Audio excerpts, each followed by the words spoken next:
అందరికీ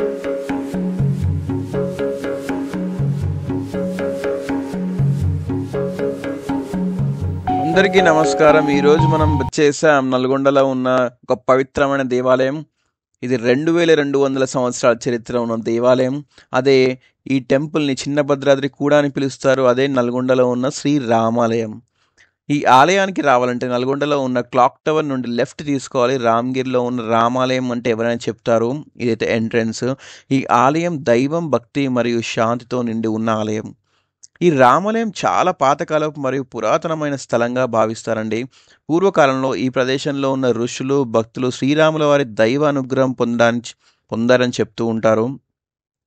ఆ దైవ అనుభవం వల్లనే ఇక్కడ సీతారామ లక్ష్మణ స్వామి విగ్రహాలని నిర్మించారని స్థానిక చరిత్రలో కూడా ఉంది. ఇక్కడ రాముడు, సీత, లక్ష్మణుడు, భరతుడు, శత్రుఘ్నులు మరియు హనుమంతులు వారు కూడా ఉన్న ఆలయం ఇది. ఆలయ నిర్మాణం మన తెలుగు కళా వైభవం చక్కగా చూపిస్తుంది. ఇదైతే దేవుడి యొక్క పాదాలు స్టార్టింగ్లోనే ఎంట్రన్స్లో మీకు కనిపిస్తుంది. గోపురం ఇందాక చూసారు కదా, వైట్ కలర్లో ఉంటుంది. ఇక్కడ గోపురం శ్రీరంగంలో ఉన్న ద్వారంలానే ఒక గోపురం అని చెప్తూ ఉంటారు. ఇక్కడ ఈ టెంపుల్ టోటల్ చుట్టుపక్కల ఏరియా అండి. ఈ ఆలయం చిన్న భద్రాద్రి అని పిలవడానికి ఒక ప్రత్యేక కారణం అయితే ఉంది. ఇక్కడ ఉన్న శ్రీరామ, సీత, లక్ష్మణ వారి రూపం భద్రాద్రిలో ఉన్న శ్రీరామ వారి రూపంలో చాలా దగ్గరగా కనిపిస్తుంది. ఆలయంలో ఉన్న అట్మాస్ఫియర్ చూసారు కదా, దేవుని దివ్యశక్తి, మనసు కలిగే ప్రశాంతతం అని మనం చెప్పుకోవచ్చు. సో ఇదైతే మనకు మెయిన్ టెంపుల్ అండి. ఈ మెయిన్ టెంపుల్లో రాముల వారు చాలా చక్కగా ఉంటారు. ఈ ఆలయాన్ని ఈ నల్గొండలో ఉన్న ఈ శ్రీరాముల వారి దేవస్థానం చేస్తే మనసులో ఉన్న చింతలు కూడా తొలగిపోతాయని భక్తులు నమ్ముతారు. ఇక్కడ కోరిన కోరికలు తీర్చబడతాయని కూడా ఒక గట్టి నమ్మకం. అయితే శ్రీ ఆంజనేయ స్వామి విగ్రహం చూడవచ్చు. ఇక్కడ ప్రతి సంవత్సరం చైత్ర మాసం శుక్లపక్ష నవమి తిథి అభిజిత్ ముహూర్తంలో జరుగుతుంది ఇక్కడ శ్రీరాముల వారి కళ్యాణం. అండ్ ఆ రాములవారి కళ్యాణాన్ని శ్రీ గోదారంగమన్న స్వామి కళ్యాణం కూడా పిలుస్తారు. నేనే యాక్చువల్లీ విగ్రహాలను కావాలని క్లియర్గా ఫొటోస్ తీయలేదు, ఎందుకంటే అలా నాకు పెట్టడం ఇష్టం లేదు కాబట్టి నేను తీయలేదు. బట్ రాముల వారు అయితే చాలా అద్భుతంగా ఉంటారు, మీరు డెఫినెట్గా వచ్చి చూడాలి.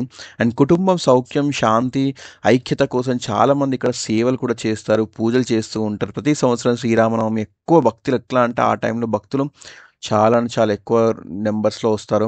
అండ్ భద్రాచలంలో ఉన్న అమ్మవారి యొక్క చీర ఈ రామాలయానికి కూడా అదే వస్తుంది. అదే చీరతో కళ్యాణం కూడా జరుగుతుంది. ఇక్కడ రామకోటి స్తూపం మీరు చూస్తున్నారు కదా, ఇదే రామకోటి స్తూపం. భక్తులు రాసిన రామకోటి పుస్తకాలని ఇక్కడ సమర్పిస్తారు. ఇక్కడ శ్రీరామ అని రాయడం వల్ల రామకోటి రాసినంత విలువ ఉంటుంది. వీటిని భద్రాచలంలో ఉన్న రాముల వారికి కూడా లాస్ట్కి సమర్పిస్తారు. ఈ ప్రదేశం చుట్టూ చాలా ప్రశాంతంగా, ఆధ్యాత్మికంగా ఉంటుంది. అండ్ ఇక్కడ వెంకటేశ్వర స్వామి కూడా ఉంటారు గైస్. అది కూడా చూడడానికి ఎంతో చాలా చక్కగా ఉంటుంది. అండ్ ఆలయం చుట్టుపక్కల చూస్తున్నారు కదా, విగ్రహాలు, గార్డెన్స్, గోపురాలు అండ్ భద్రాచలంలో ఉన్న డెఫినెట్గా వైబ్ అయితే మనకు కనిపిస్తుంది. అండ్ ఇక్కడ ఒక పురాతనమైన ఒక బిల్డింగ్ లోపల అండ్ ఇక్కడ వెంకటేశ్వర స్వామి ఆలయం కూడా మీరు చూడవచ్చు. ఇక్కడ చిన్న ఎంట్రన్స్ వెంకటేశ్వర స్వామి ఆలయం లోపలనే ఉంటుంది. అండ్ ఇక్కడ వెంకటేశ్వర స్వాముల వారైతే చూడవచ్చు మీరు ఇక్కడ. అండ్ ప్రతి వీక్ ఇక్కడ మీకు ఉత్సవాలు కూడా జరుగుతాయి. ఆ ఉత్సవాలు చాలామంది పాల్గొంటారు గైస్. సో ఇదైతే మనకున్న రామాలయం, చిన్న భద్రాద్రి రామాలయం నల్గొండలో ఉంది. అండ్ డెఫినెట్గా మీరు విచ్ చేయొచ్చు ఈ టెంపుల్ని. శ్రీరామకోటి కూడా రాస్తున్నారు ఇక్కడ ఒక పంతులు గారి ఫైనల్ పెద్ద విగ్రహం హనుమంతుడిది.